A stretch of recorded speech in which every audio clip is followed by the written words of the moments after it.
Oh Jesus, ഞാൻ ദൈവത്തിന് നന്ദിയോടെ സ്തോത്രം ചെയ്യുകയാണ്. ഹല്ലേലൂയ. രണ്ടാമത് ഏലിയാവിന്റെ പ്രാർത്ഥനയെങ്കില് ഏലിയാവ് അഭിസംബോധന ചെയ്ത വിഷയങ്ങൾ ഏലിയാവിന് ഒരു കോൺഫിഡന്റ് ഉണ്ട്. ഏലിയാവ് പറയുകയാണ്, ശ്രദ്ധിച്ചാട്ടെ എന്തുവാ പറയുന്നത്? ഞാൻ നിന്റെ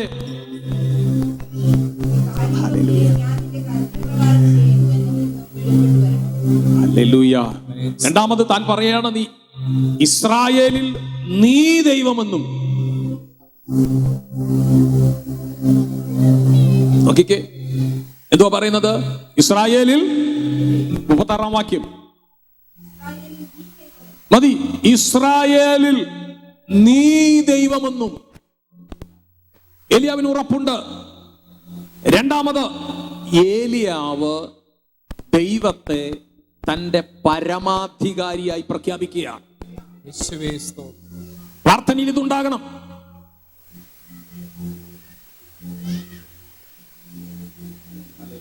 ഈ ദൈവത്തെ ഏലിയാവ് പറയുകയാണ്, ഇസ്രായേലിൽ ഒരു ദൈവമുണ്ട്, അത് നീയാണ്.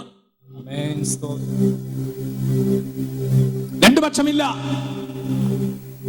ഏലിയാവിന്റെ ജീവിതത്തിൽ ഒരൊറ്റ പക്ഷമേ ഉള്ളൂ, അത് ദൈവത്തിന്റെ പക്ഷമാണ്. ആമേൻ.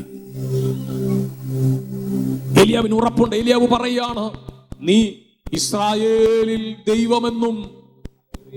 അവനാണ് ദൈവം. ബാലിന്റെ പ്രവാചകന്മാർ നിൽക്കുന്നു, പക്ഷേ ഇവിടെ ഭൂരിപക്ഷത്തിനല്ലായിരുന്നു പ്രസക്തി. 450 പ്രവാചകന്മാർ, ബാലിന്റെ പ്രവാചകന്മാർ മാറി നിന്നുകൊണ്ട് ബാലിനെ വിളിക്കുമ്പോൾ ഞാനും കൂടെ പോയി വിളിക്കട്ടെ എന്ന് പറഞ്ഞ് ഏലിയാവ് പോയില്ല. ഒറ്റയ്ക്ക് നിൽക്കേണ്ടി വന്നാലും അവൻ അറിയാം ഒരു ദൈവമാണ് ദൈവം, അത് ഇസ്രായേലിന്റെ ദൈവമാണ്.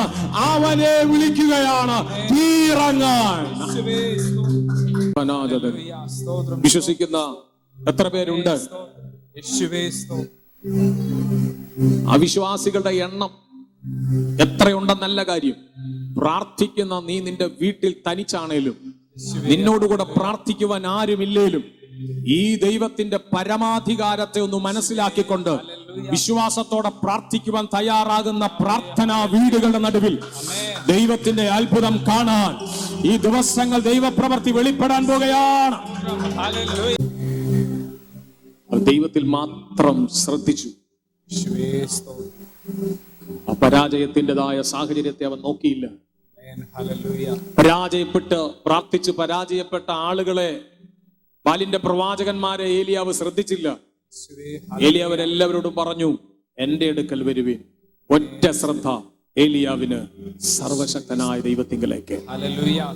സങ്കീർത്തനക്കാരനും അതാ പറഞ്ഞു, ഞാൻ എന്റെ കണ്ണ് പർവ്വതങ്ങളിലേക്ക് ഉയർത്തുന്നു, എനിക്ക് സഹായം എവിടെ നിന്ന് വരും? എന്റെ സഹായം ആകാശത്ത് നിന്നല്ല, ഭൂമിയിൽ നിന്നല്ല. ആകാശത്തെയും ഭൂമിയെയും ഉണ്ടാക്കിയ യഹോവയിൽ നിന്ന് എന്റെ സഹായം വരുന്നു. രണ്ടാമത് ഏലിയാവ് പറഞ്ഞത് ഇങ്ങനെയാണ്, ഇസ്രായേലിൽ ഒരു ദൈവമുണ്ടെന്ന്.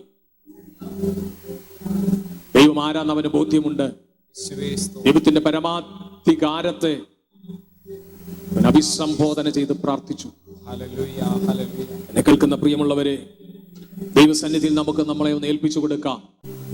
ഏലിയാവിന്റെ പ്രാർത്ഥനയെങ്കിൽ യാഗപീഠത്തിന്റെ മേൽ തീയിറങ്ങി വന്നപ്പോൾ കൂടി നിന്ന ജനങ്ങളെല്ലാം കവിണ്ണ് വീണ് യഹോവയാണ് ദൈവം, യഹോവയാണ് ദൈവം എന്ന് പറഞ്ഞുകൊണ്ട് അവർ കവിണ്ണ് വീഴുവാനായിട്ടിടയായി. നമ്മുടെ പ്രാർത്ഥനയെങ്കിൽ യഹോവയാണ് ദൈവമെന്ന് ചിലരൊക്കെയും പറയത്തക്ക നിലകളിലുള്ള സമയങ്ങൾ നമ്മുടെ മുൻപിൽ വെളിപ്പെടുകയാണ്. നിങ്ങളുടെ പ്രാർത്ഥനയെങ്കിൽ അതുണ്ടാകും. ചില ആളുകളുടെ നടുവിലൊക്കെയും നിങ്ങൾ സേവിക്കുന്ന ദൈവം ആരെന്നും നിങ്ങൾ സേവിക്കുന്ന ദൈവം എന്തെന്നും ചില ആളുകളുടെ നടുവിൽ വെളിപ്പെടുത്തുന്ന ഒരു സമയമാണ് ഈ നാളുകൾ.